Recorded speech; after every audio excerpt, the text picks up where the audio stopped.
वक्फ संशोधन कानून की वैधता को चुनौती देने वाली याचिका पर सुप्रीम कोर्ट ने बड़ा फैसला सुनाया है। सुप्रीम कोर्ट ने पूरे कानून पर रोक लगाने से इनकार कर दिया। हालांकि अपने फैसले में शीर्ष अदालत ने कानून के कुछ प्रावधानों को खारिज कर दिया।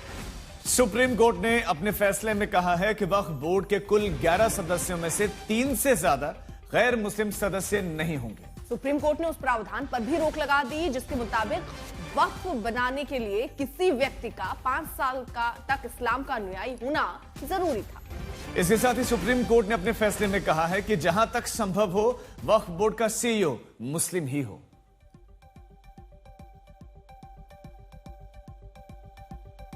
तो कोर्ट ने वक्फ संशोधन अधिनियम के उस प्रावधान पर भी रोक लगा दी है जिसके तहत सरकार की तरफ से निर्धारित अधिकारी को यह तय करने का अधिकार दिया गया था कि वक्फ संपत्ति ने सरकारी संपत्ति पर अतिक्रमण किया है या फिर नहीं। तो 22 मई को लगातार 3 दिन की सुनवाई के बाद कोर्ट ने फैसला सुरक्षित रखा और उसके बाद अब फैसला आया है जिससे दोनों ही पक्ष अपनी जीत मान रहे हैं।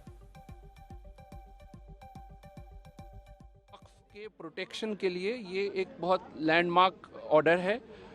तीसरी बात उसके बाद जो थी कि वक्फ बाय यूजर के जो अनरजिस्टर्ड वक्फ बाय यूजर है वो एक्ट के तहत प्रोटेक्टेड नहीं था।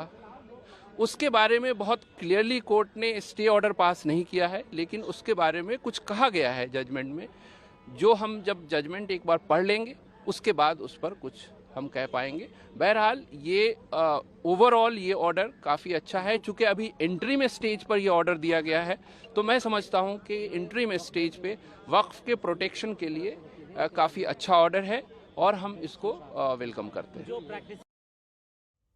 संजय शर्मा हमारे संवाददाता इस खबर पर हमारे साथ सुप्रीम कोर्ट से लगातार जुड़े हुए हैं। संजय, वक्फ बाय यूजर को लेकर एक कंफ्यूजन अभी बना हुआ है। वक्फ बाय यूजर को लेकर क्या कहा है कोर्ट ने? सबसे पहले तो मैं कहूंगा कि इस पूरे फैसले पर जब कोई फैसला आता है तो ये कहा जाता है कि एक पक्षकार के पक्ष में फैसला आया, दूसरा पक्ष अपने आप को हारा हुआ समझता है।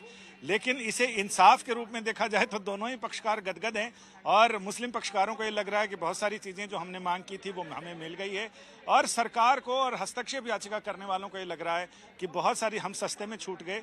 जो पूरा कानून स्टेक पर लगा था उसमें से कुछ प्रावधानों में कुछ आंशिक रूप से कोर्ट ने रोक जरूर लगाई है। हमारे साथ रीना एन सिंह हैं जिन्होंने इस मामले में हस्तक्षेप याचिका दाखिल की थी।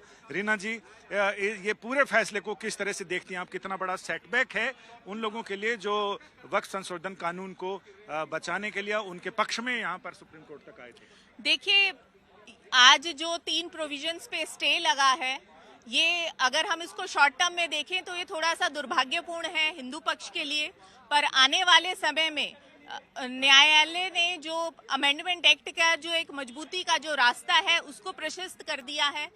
जैसे ही आज सुनवाई हुई तो माननीय न्यायाधीश ने ये कहा कि भाई पूरे कानून को चैलेंज करने की कोई आवश्यकता नहीं थी। हमने कुछ प्रोविजंस को शॉर्टलिस्ट किया है जिसमें से एक जो आज स्टे लगाया गया उसके ऊपर एक ये है कि भाई जो कलेक्टर को पहले पूरा हक था कि वो किसी भी प्रॉपर्टी का अपने पोजेशन में लेकर के और उसके ऊपर थर्ड पार्टी इंटरेस्ट क्रिएट कर सकता था, उस पर स्टे लगा दिया गया है। पर साथ के साथ न्यायालय ने इस चीज को क्लैरिटी कर दी है कि कोई भी थर्ड पार्टी इंटरेस्ट तब तक नहीं क्रिएट होगा जब तक कि टाइटल ना क्लियर हो जाए। तो यहाँ पे ये जो प्रोविजंस है एक तरीके से उसको मजबूती देने का तरीका है। दूसरा ये कि भाई एक जो 5 साल का जो प्रोविजन था कि अगर कोई भी आदमी अपनी कोई भी प्रॉपर्टी वक्फ को डेडिकेट करना चाहता है तो उसको यहाँ पे पहले ये साबित करना होगा कि उसने 5 वर्षों से मुस्लिम धर्म को अपनाया हुआ था और वो इस्लाम के हिसाब से चल रहा था। तो यहाँ पे न्यायालय ने इस चीज को इस तरीके से क्लैरिफाई किया कि ये साबित कैसे होगा। तो राज्यों को निर्देश दिए गए हैं कि वो ऐसी पॉलिसीज बनाएं कि जिससे कि ये साबित हो सके कि हाँ ये जो सो एंड सो पार्टी जो डेडिकेट करना चाह रहे हैं वो मुस्लिम थे या नहीं। रीना जी, इसमें एक क्लैरिटी चाहूंगा कि आपने कहा हिंदू पक्षकारों के लिए सेटबैक है, लेकिन इसमें हिंदू तो कहीं पक्षकार नहीं थे, 2 ही पक्षकार थे। एक सरकार थी जिसने कानून बनाया और दूसरे मुस्लिम थे जो वक्फ करते हैं। तो इसमें हिंदू पक्षकार कहाँ से आए? देखिए, जो वक्फ अमेंडमेंट एक्ट के सपोर्ट में बहुत सारी जो याचिकाएं लगी थी एक्ट के सपोर्ट में, तो वो उसमें ज्यादातर हिंदू याचिका करता थे और कुछ स्टेट गवर्नमेंट्स भी थी जो ये चाहती थी कि भाई ये जो अमेंडमेंट एक्ट है ये आए तो मेजॉरिटी जो थे वहां पे हिंदूज थे, क्योंकि देखिए जो आर्टिकल 14 आर्टिकल 15 का पूर्णतः उल्लंघन हो रहा था, क्योंकि वक्फ में अभी तक ये था कि जहां पे जिसको भी सही लगे कि वो ओरल वक्फ के तहत भी प्रॉपर्टी को डिक्लेयर कर देता था। हालांकि जब पहले सुनवाई हुई थी वेकेशन से पहले, तो माननीय न्यायाधीश ने खुद ये टिप्पणी करी थी कि भाई जो दिल्ली हाईकोर्ट की जमीन है वो भी वक्फ प्रॉपर्टी पे है। तो कहीं ना कहीं उस चीज को सेफगार्ड करने के लिए, क्योंकि हिंदुओं के पास ऐसा कोई बोर्ड नहीं है, ना ही किसी और धर्म के पास है मुस्लिम्स के अलावा, कि आप चाहे वर्बली भी किसी भी प्रॉपर्टी को वक्फ की प्रॉपर्टी क्रिएट कर सकते हैं।